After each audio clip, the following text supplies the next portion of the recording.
Ahlam Baghazi. I'm a master student at the College of Computer and Information System at Al Qura University. Today, my presentation will be about a meta model for forensically enabled cloud infrastructure. Before we go through our presentation, we need to go through three different important terminologies, which are cloud computing, digital forensics, and cloud forensics.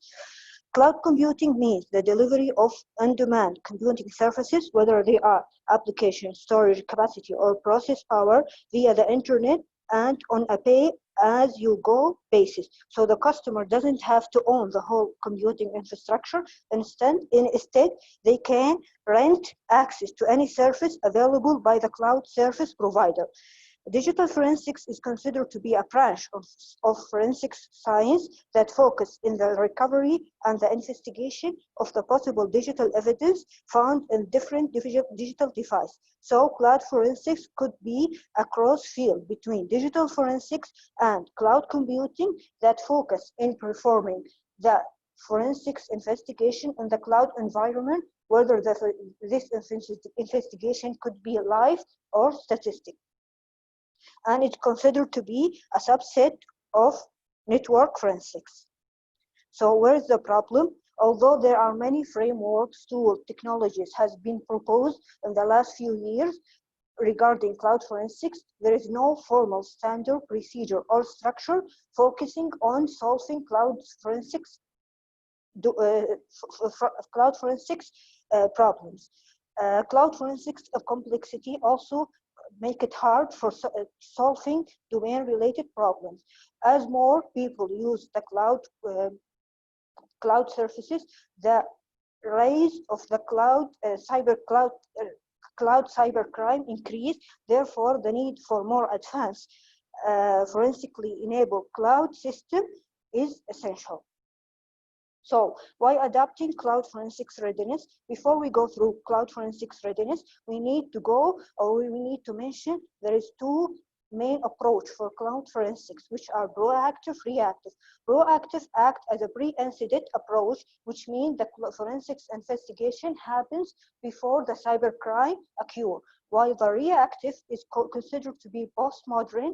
This happens after the cybercrime happens. So the cloud forensics readiness is a proactive and pre-incident mechanism for collecting and preserving potential digital evidence for later use in digital crime investigation.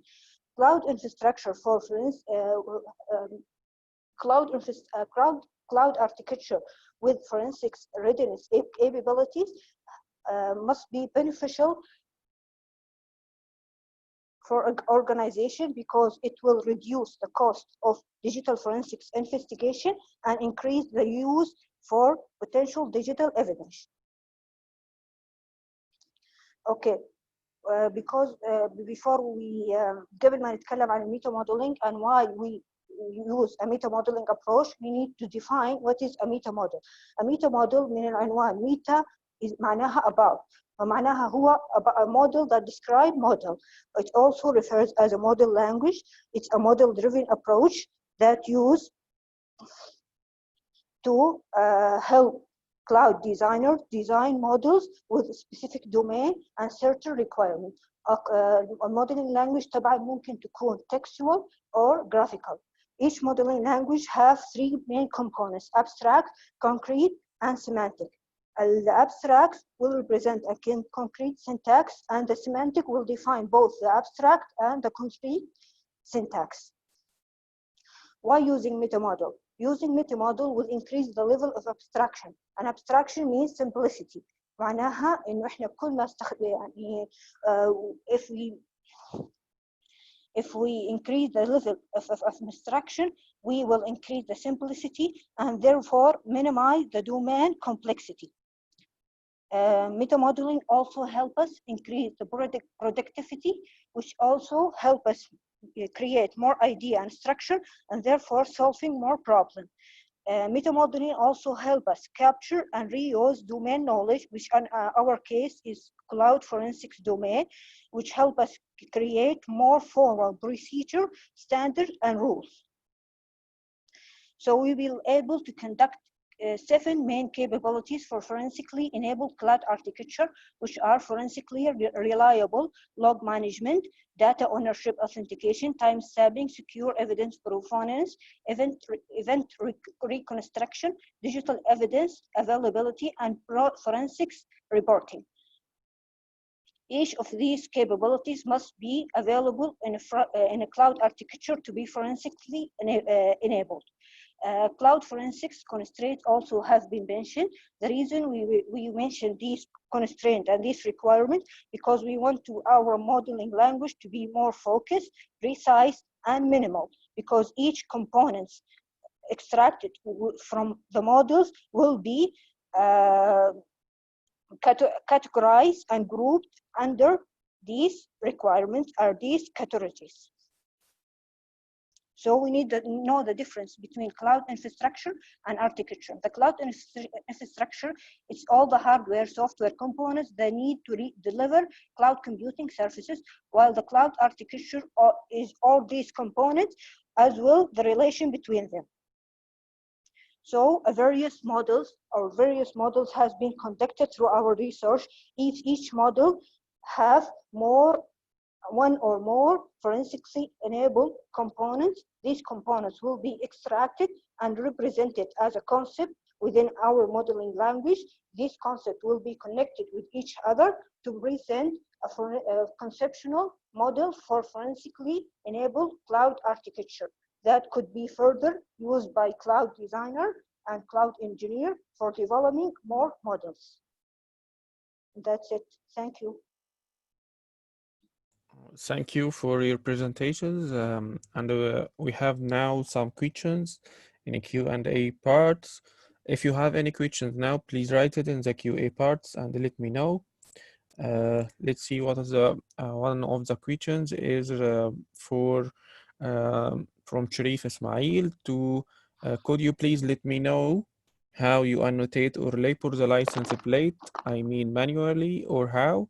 This question, I think it is addressed for paper number 3, which is talking about annotation deep neural network for ALPR. So is Ibrahim with us to answer these questions? Yeah, okay. Yes. Thank you.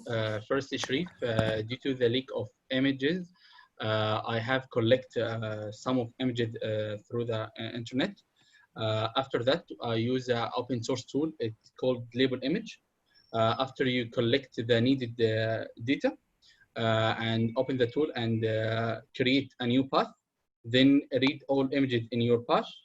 After that, each image will you can label it in around 3 seconds only. Then this label will create an annotation file .xml object detection. After that, I create a Python code that will change the XML file to the feature. Then I pass it to the neural network.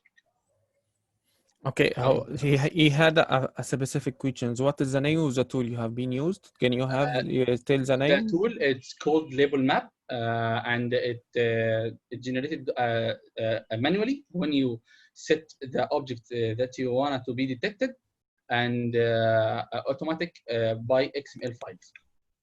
Okay. Okay, Sharif, if he answered your questions, so okay. If he is not answering what you want to exactly, so write a new questions. We have questions from Atrab. I don't know what paper she are talking about. Is what are the limitation of the proposed algorithm? I don't know which paper or presentation you are making this comment about it, and what are the tool used. Yes, still I don't know which paper you are talking about. Dr. Adnan. Okay, so Dr. Adnan will answer these questions in paper. Yes, Dr. Adnan, a novel handover management evaluation based on channel capacity for outage probability. So we need to, what are your limitations and what are tools you have been used to measure your performance of your proposed model? Assalamu alaikum. So Okay. to answer this question about the limitations of this method, we have to implement it in real life. We are just estimate the performance of the algorithm. We didn't compute the limitations, etc. But about computation complexity, for example, it's better than the method in the literature. It's better. That's it. Okay, what are tools you have been used to simulate or develop For your model? to develop my model, I use the tools of MATLAB. MATLAB. Okay. MATLAB package, yes. Okay. So any questions from Q&A? I will still open the questions for 2 minutes. If you have any questions, please write it in the Q&A. Now I have some comments. It is not a comments. It is just for sharing knowledge with you about deep learning, and I will have comments for the other papers. For paper number 1, you have from by my point of view, you have to write. Everyone is presenting paper. You have to draw your architecture, which means what is the input and what is the output from your model. You have input some images, you have output some classification, for example, and you have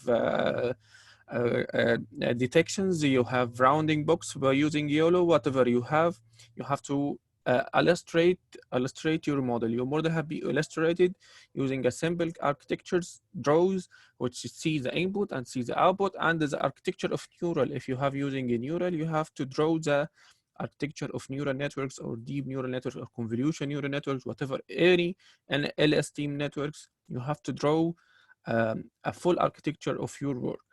So it is a common remark for all you all.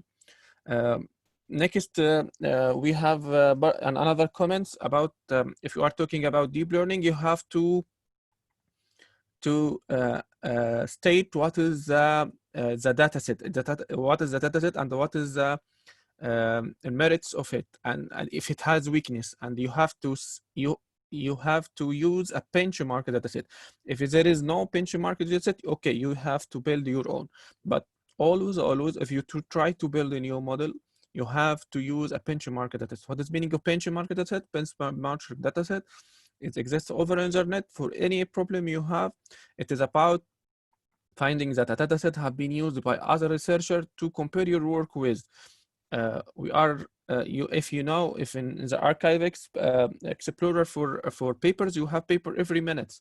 So every minute there is a new papers about your work or different related work. So you have to use benchmark dataset to measure the performance of your work, or the performance of your proposed model. This is the second one. The first one, you have to draw your architecture well for the input, output, and the architectures inside. Number 2, you have to use benchmark dataset to compare your work with. Number 3, you have to illustrate the strengths and the weakness of your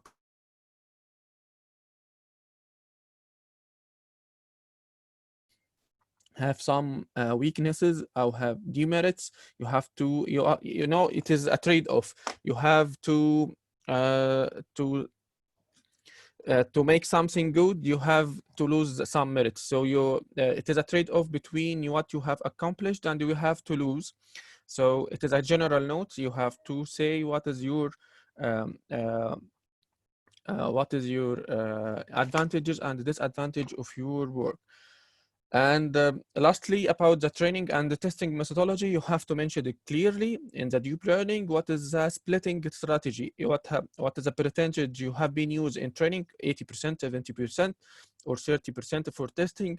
If you have a validations for 10% or whatever, you have to state clearly what is the conditions, what is the splitting criteria for your training and testing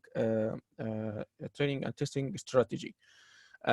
For simulations, like paper Dr. Adnan talking about, it is a global observation for all papers. You have to make a table for the parameters for your simulations. You have to say how many base stations, the consumed energy, the number of packets and so on. It is not related paper, so you have to mention, you have make table, simple table using what is the simulation parameter you have been used and what is the setting of your experiments, because some settings in your experiment may be different in another experiments.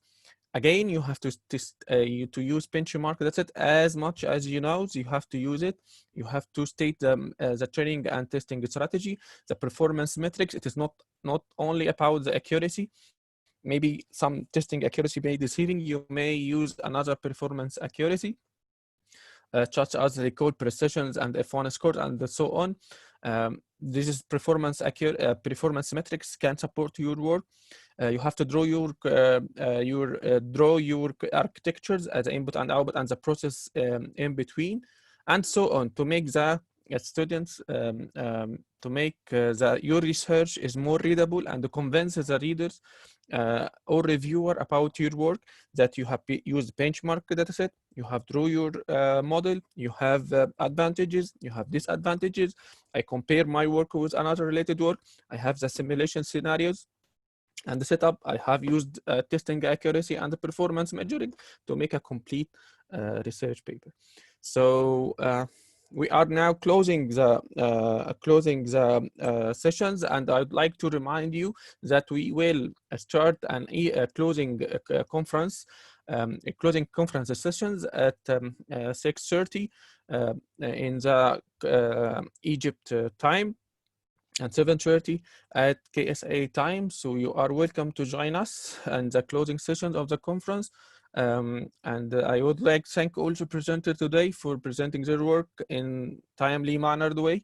And I hope you have been enjoyed the presentations and the presentation and presenters. I would like to thank all of you for attending the sessions and the conference, and I would like to remind you about the closing session at 6:30. Thank you again, and we hope to meet again. And now the floor is back to Dr. Maha. Yes. Dr. Maha. Dr. Maha. Okay. السلام عليكم. Okay, we have finished. احنا خلصنا تمام يا دكتورة in time، ودلوقتي الكلمة لحضرتك. Okay, شكرا للسادة الحضور، شكرا لك دكتور نور. We would like to invite all at a closing conversation at 6:30 o'clock or 7:30 o'clock in KSA at session number 1 with ID